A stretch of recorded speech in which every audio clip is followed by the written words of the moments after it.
শীতের সময় কার না ভালো লাগে ঘুরতে যেতে।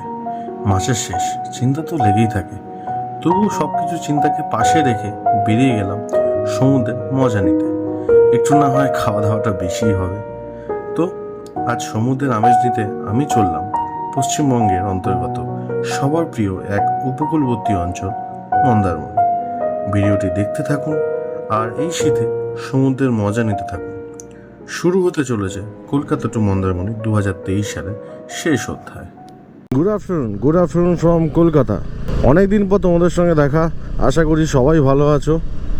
আর 25 ডিসেম্বর কেমন কাটলো সবাই আমাকে কমেন্ট সেকশানে জানিও। আমার উদ্দেশ্য ছিল আজকে একটুখানি অন্য জায়গায় যাওয়া, কোনো একটা অফবিট জায়গায় যাওয়া। আমি অ্যাকচুয়ালি সকাল থেকে কোনো প্ল্যান করিনি, তো হুট করে কাজ শেষ হয়ে গেছিলো। তারপরে কি মনে হলো চলো একটুখানি বেরিয়ে আসি, ভালো লাগছিলো না বলে। তো সেই হিসাবে আমি বেরিয়েছি। আমার সঙ্গে যে যাবে তোমাদেরকে দেখাবো পরে। আমরা এখন উঠে গেছি কামালগাজি বাইপাসে, মানে কামালগাজি ব্রিজে। কামালগাজিকে ক্রস করে বাইপাস করে বেরিয়ে যাচ্ছে। তো ডিরেক্ট আমাদের রুবিতে যে পেট্রোল পাম্পটা আছে ইন্ডিয়ান অয়েল, তো ওখান থেকে তেলটা ভরে নেবো। ওখান থেকে তেলটা ভরে নেওয়ার পরে ডিরেক্ট মা ফ্লাইওভার ধরে দ্বিতীয় হুগলি সেতু ক্রস করে বেরিয়ে যাবো কোনো এক্সপ্রেসওয়ে ধরে।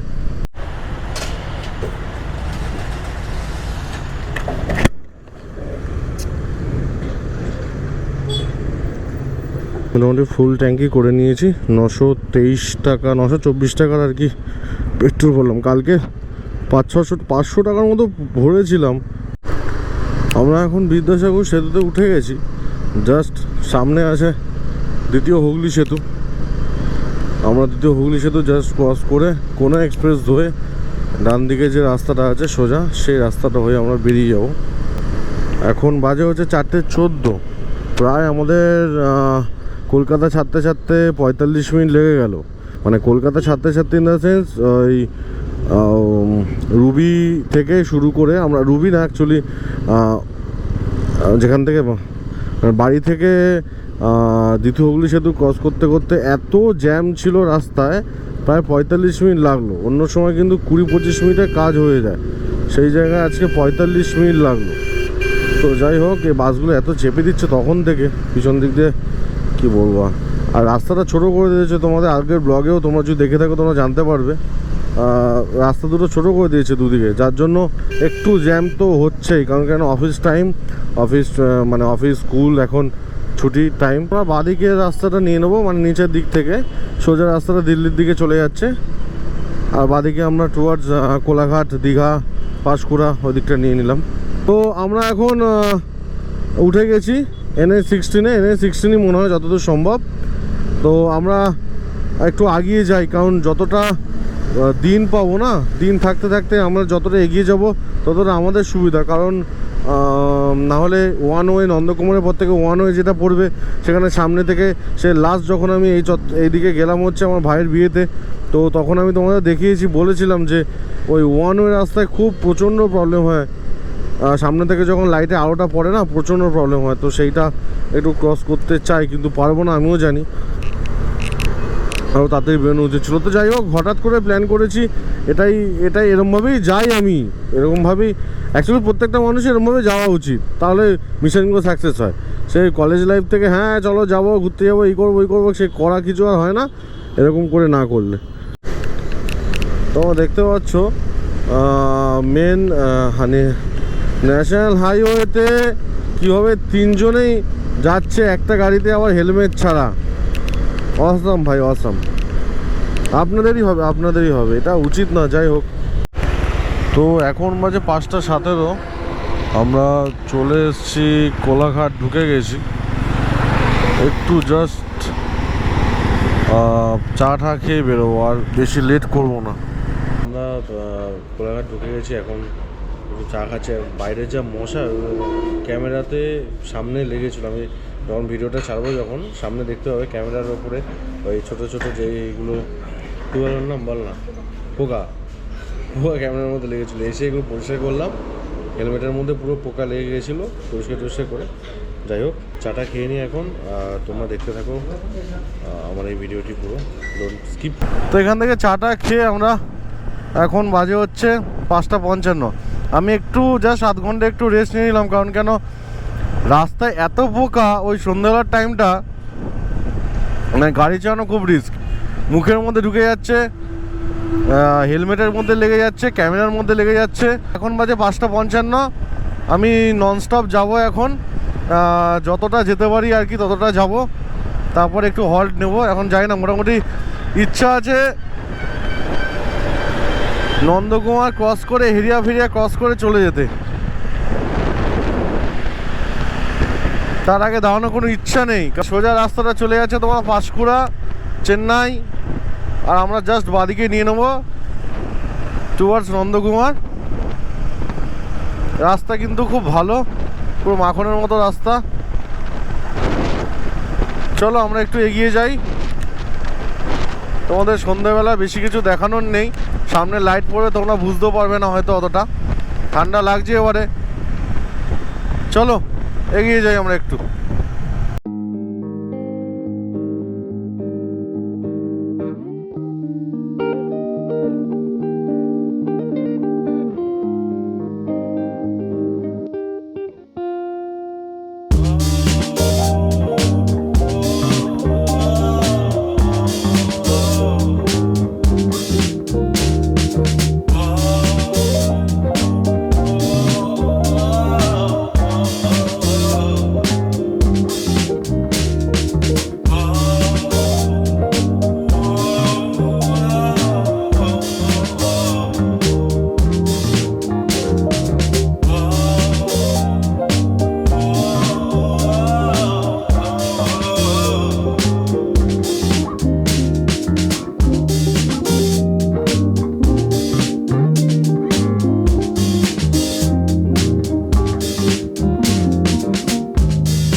চাটা খেলাম, সেই চাটা খাওয়ানোর মতো ছিল না, যাই হোক ওটা কোনো ফ্যাক্টর নয়। এখানে দাঁড়িয়ে একটু চা খাবো, তারপরে গিয়ে আমরা এগোতে থাকবো। তো বাঁদিকে যাচ্ছে কাথি শহর, আর ডান দিকে যাচ্ছে দীঘা, মন্দারমণি, তাজপুর, শঙ্করপুর। ডান দিকে রোডটায় আমরা ডান দিক নিয়ে নেবো, বাঁদিকে কাথি শহরকে ফেলে। তো মন্দারমণিতে তো ঢুকে গেছি। এবারে যে হোটেলটা বুক করেছিলাম একদম লাস্টের দিকে, আচ্ছা ওখানে আমি ভুল করে শের বেঙ্গলের দিকে চলে এসেছিলাম। বেঙ্গল ওখানে লেখা ছিল শুধু বেঙ্গল বিচ রিসর্ট, মানে আমরা যেটা বুক করেছি, আর ওখানে লেখা ছিল শের বেঙ্গল। বাপরে বাপ স্যার, এত বড় বড় রিসর্ট আর রাস্তার অবস্থা দেখ কি অবস্থা।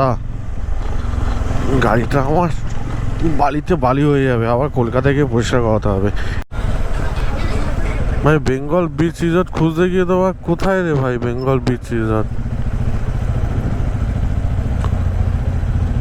ভাড়া তো নয় দাদা। বেঙ্গল বিচ রিসর্ট এইদিকে,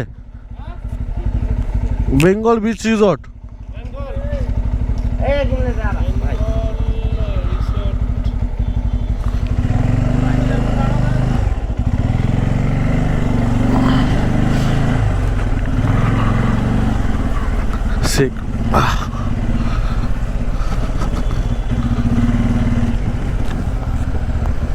এই তো এটাই মনে হচ্ছে। লোক আছে, হ্যাঁ প্রচুর লোক আছে। তো আমরা চলে এসেছি বেঙ্গল বিচ রিসর্টে। এদেরকে যে ফোন করছি, নাম্বার আছে, ফোনই তোলে না এরা, কি বলবো আর। দেখি। তো আমি এখন রাত বাজে 9:40, আমি চলে এসেছি প্রায় 8:30 9:30 মধ্যে চলে এসেছি। গাড়ি এখানটা পার্ক করে দিয়েছিলাম, তোমাকে দেখাই। এই যে এটা হচ্ছে গাড়ি পার্কিং করার জায়গা। আমার গাড়িটা এই গাড়িটার পিছনে আছে। তো আমি তোমাদের দেখিয়ে দিই যে ঘরে থাকবো। আচ্ছা, আমরা আছি হচ্ছে বেঙ্গল বিচ রিসর্টে। তো তোমাদের দেখিয়ে দিই তোমাদের। এই একটা ছোট্ট বিছানা, ছোট্ট না, ডবল বেড দিয়েছে আর কি। এসিও চালিয়ে দিয়েছি, সাথে সাথে চলছে এসিটা। আচ্ছা, একটা টিভি দিয়েছে এখানে। আচ্ছা, এটা হচ্ছে কি লেখা আছে দেখিনি, GTPL KCBPL। এর সঙ্গে আমার খুব পুরনো একটা ভালো সম্বন্ধ আছে আর কি, তোমাদের সেটা পরে জানাবো। আচ্ছা, যাই হোক, এইখানে একটা আয়না আছে। আচ্ছা, বাথরুমটা বেশ বড়। এখানে সকালবেলা একটু কাজকর্ম করতে হয়, ঠিক আছে। ড্রেসিং দিয়েছে, ব্রাশ দিয়েছে।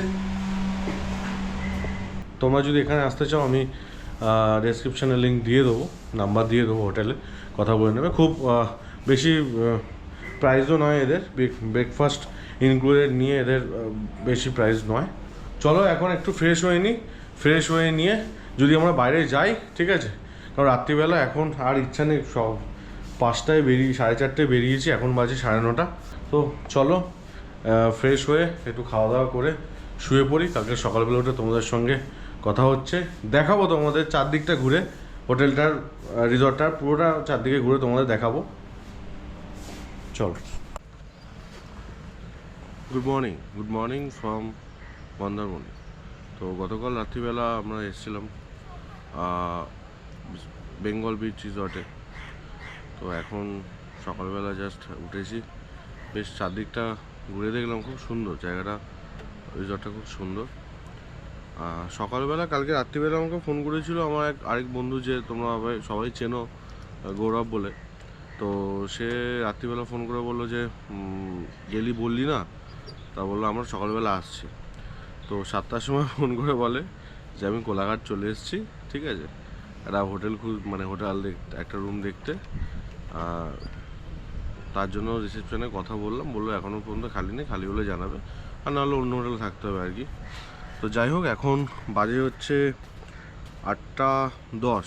আমি জাস্ট এখান থেকে ব্রেকফাস্টটা করবো, 10টার মধ্যে এরা ব্রেকফাস্টটা ডান করে দেয়।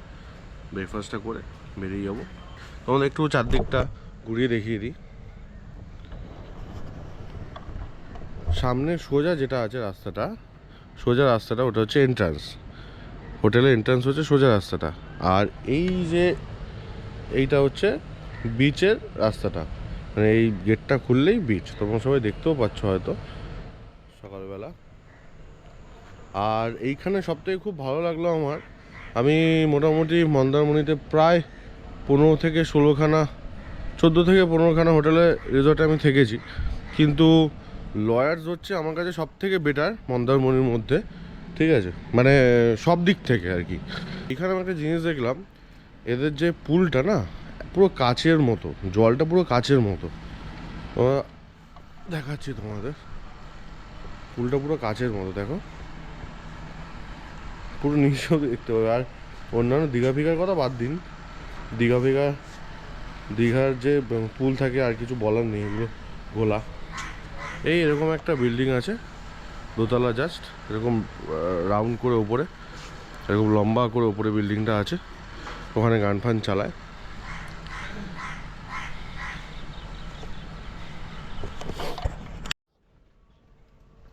এটা হচ্ছে এই হোটেলের একটা জিনিস ভালো দেখলাম, আগে যে কটা হোটেলে থেকেছিলাম মোটামুটি এই বিচ শেষ হোটেল শুরু, মানে লাইক এরকম বাদিকে যেরকম মোহনা বিচ রিসর্টটা আছে।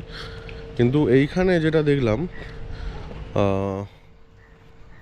গেটটা খোলার পরে মোটামুটি এরা এখানে কিছু করতে চেয়েছিলো কিন্তু হয়নি, মানে পারমিশন পাইনি। সামনে বাড়িগুলো হয়ে গেছে, মানে দোকানগুলো হয়ে গেছে বলে। তো চলো দেখা যাক।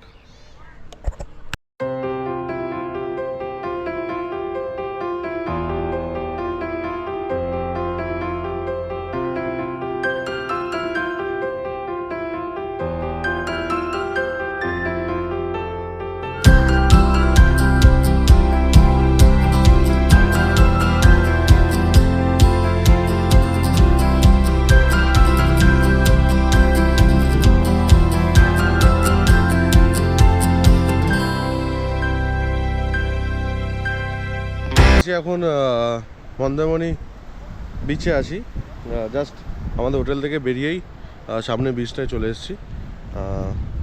সামনে আমরা যেখানে আগে ছিলাম তো সেইখানে তোমার এত নোংরা ছিল না, এখন জায়গাটা খুব নোংরা করে দিয়েছে। মানে তোমরা দেখতে পাচ্ছ সামনে, জানি না কতটা আসছে গোপ্রোতে ক্যাপচার।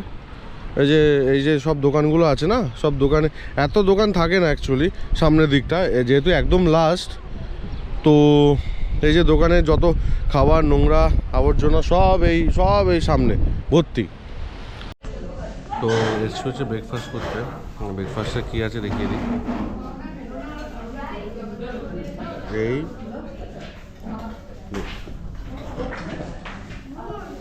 এইখানে তোমার প্রথমে ঢুকে দেখলাম কিছু নেই, ফাঁকা।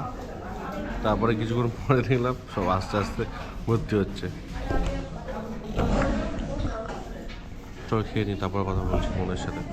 এখন বাজে ঘড়িতে 11:37। আমরা জাস্ট বেরোচ্ছি হচ্ছে মন্দারমণি থেকে। কোথায় যাচ্ছি চলো এখান থেকে বেরিয়ে তোমার সঙ্গে কথা বলছি। কোথায় যাচ্ছি, এরপরে বাড়ি যাব কি যাব না, তোমাদের সঙ্গে বেরিয়ে কথা বলছি। আমাদের প্ল্যান ছিল আজকে ডিরেক্ট এখান থেকে বাড়ি চলে যাওয়ার। তো বাড়িতে আর কি যাওয়া হচ্ছে না। আমার যে বন্ধু আছে গৌরব, তোমরা আগের ব্লগেও দেখেছো তাকে, তা সে বললো যে ওরা আসছে, তা আসবো কোথায়। বললাম তাহলে আসবি যখন মন্দারমণি থাকি। বলে না, মন্দারমণি থাকবো না, আজকে থাকবো হচ্ছে দীঘা। তো বন্ধুরা আমরা এখন যাচ্ছি দীঘাতে। তো দীঘাতে আমার বোনেরাও কালকে গেছিলো, তো তাদের সঙ্গেও তাকেও ফোন করেছিলাম, তারাও বললো যে আছে ওখানে, তো তাদের সঙ্গে দেখা হয়ে যাবে। আমি আর চালখোলাটা ধরিনি, আমি ডিরেক্ট এইদিকে তাজপুর সাইড হয়ে বেরিয়ে যাব। কারণ যদি ওই পারে চালখোলা দিয়ে যেতাম প্রায় 9 কিলোমিটার আরও আমাকে এক্সট্রা নিয়ে যেতে হতো। আমি জানি না কজন এই রাস্তাটা, এদিকের রাস্তাটা চেনো, হয়তো সবাই চালখোলার রাস্তাটা বেশিরভাগ চিনবে, কিন্তু এদিকে রাস্তাটা কজন চেনো আমি জানি না। আমি তোমাদেরকে দেখিয়ে দিই। যেই রাস্তাটা আমরা হোটেল থেকে বেরিয়ে বাদিক মেরেছি, ডান দিকে গেলে চালখোলা ছিল, এদিকে হচ্ছে এদিকে তোমাদের দীঘা 18.5 কিলোমিটার দেখাচ্ছে। কিন্তু আমি যদি চালখোলা থেকে যেতাম তাহলে আমাকে প্রায় ওখান থেকে 9 কিলোমিটার যেতে হতো চালখোলা, আর চালখোলা থেকে দীঘার কিলোমিটার হচ্ছে 23 কিলোমিটার। যদি প্রপার নিউ দীঘায় গিয়ে যেতে হয় বা 23 কিলোমিটার লাগে। ওখানে দেখায় 19 কিলোমিটার, বাট দেখায় টাইম নেয় হচ্ছে 23 কিলোমিটার।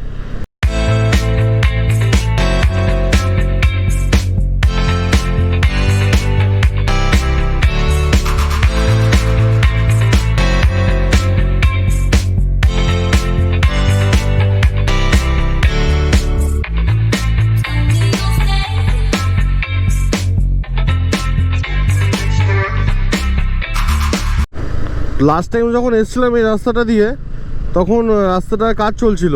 অ্যাকচুয়ালি আমাদের মতো বাইকারদের জন্য রাস্তাটা কিন্তু খুব গুরুত্বপূর্ণ আর কি। তো সেই হিসাবে আমি সব জায়গায় বলি, প্রত্যেকটা যেখানেই যাই আমি আর কি, সেখানেই বলি রাস্তার কথাটা। আমার ব্লগ একটুখানি বেশি শুনতে হবে তোমরা, তো যদি কারোর ভালো না লেগে থাকে একটু ওই জায়গাটা একটু স্কিপ করে তোমরা দেখে নিও, যাই হোক হোয়াট এভার। তো এই রাস্তাটা এখন ডিরেক্ট নেমে যাচ্ছে হচ্ছে মোহনার দিকে, মানে মোহনা যাওয়ার যে রাস্তাটা আছে, দীঘা মোহনা যাওয়ার যে রাস্তাটা আছে, তো ঠিক তার আগে থেকে এই রাস্তাটা নেমে যাচ্ছে। তো আমি প্রায় 2 কিলোমিটার মতো এগিয়ে আসার পরে আমি ভুলছিলাম জায়গাটায় যে রাস্তাটা খুব সুন্দর করে দিয়েছে। অ্যাকচুয়ালি নয়, এখানে কাজ চলছে প্রায় 1.5-2 বছর ধরেই দেখছি, 1.5 বছর ধরে দেখছি কাজ চলে যাচ্ছে এই রাস্তাতে, একই রাস্তায়। রাস্তাটা খুবই খারাপ আর কি, মানে চলে তো যাওয়া যাচ্ছে, সেটা নিয়ে অসুবিধা নেই, বাট একটু তো ডিসব্যালেন্স হচ্ছে সব কিছুতে। তো অনেকটা রাস্তার পর আমরা জাস্ট বাদিকে নিয়ে নেবো এবারে।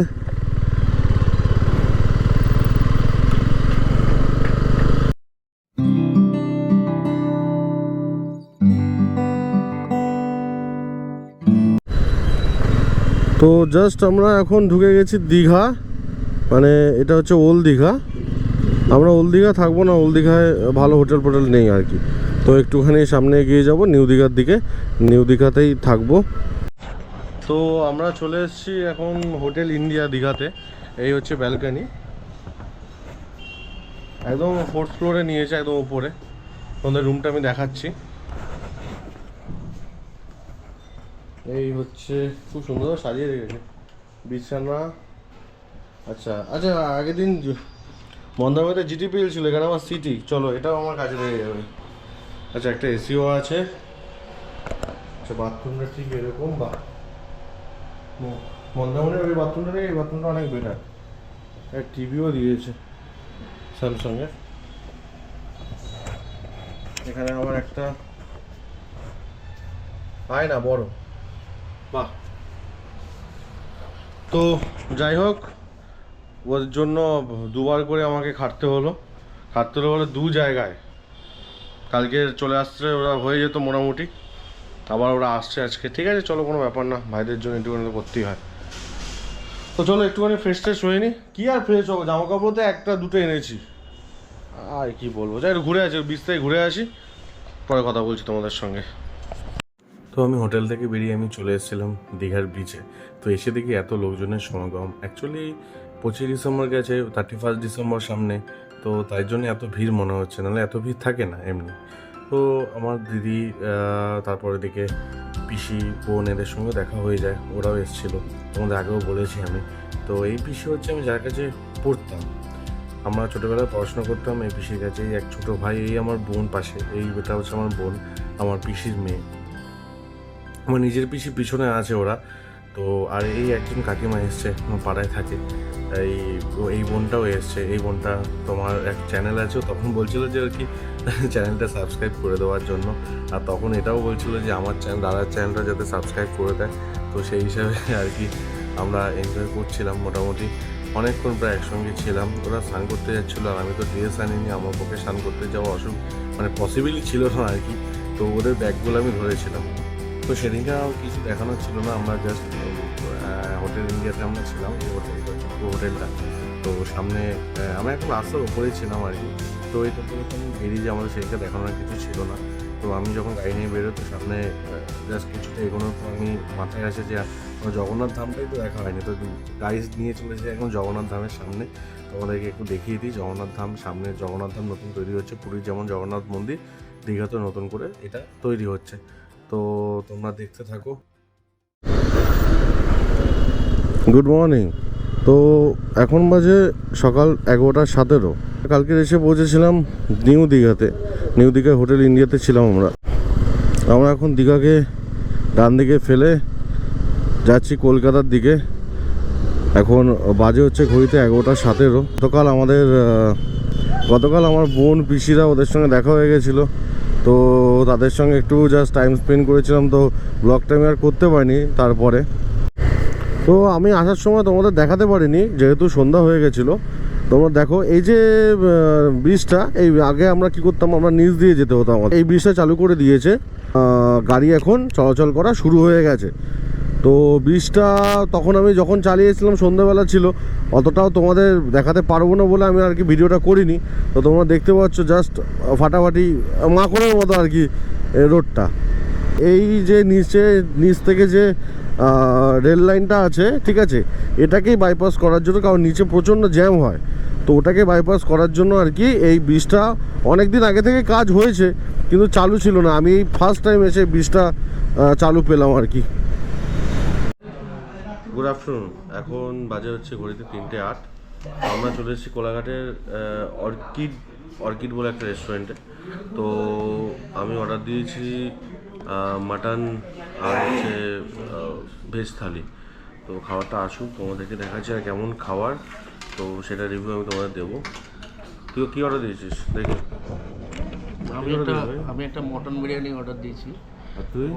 সঙ্গে একটা চিকেন থালি অর্ডার দিয়েছি। আচ্ছা সঙ্গে এক্সট্রা মাটন আছে, আচ্ছা, এক্সট্রা চিকেনও আছে। তোর মাটনে তুই খাবি তাই তো? হ্যাঁ, আচ্ছা।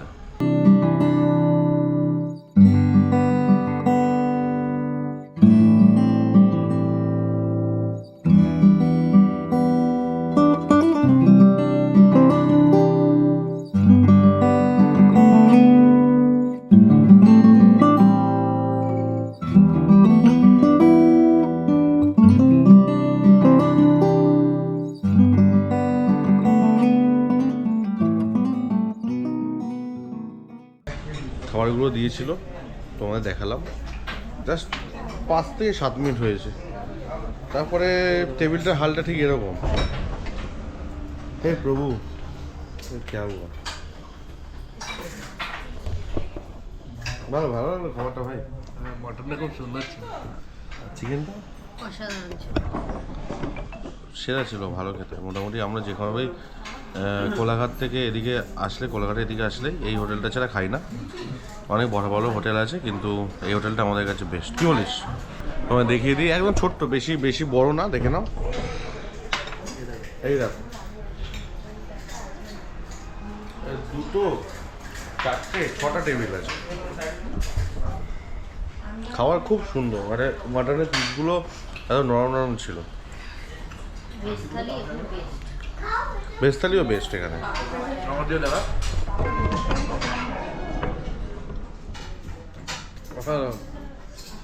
ছবিটা দেখ।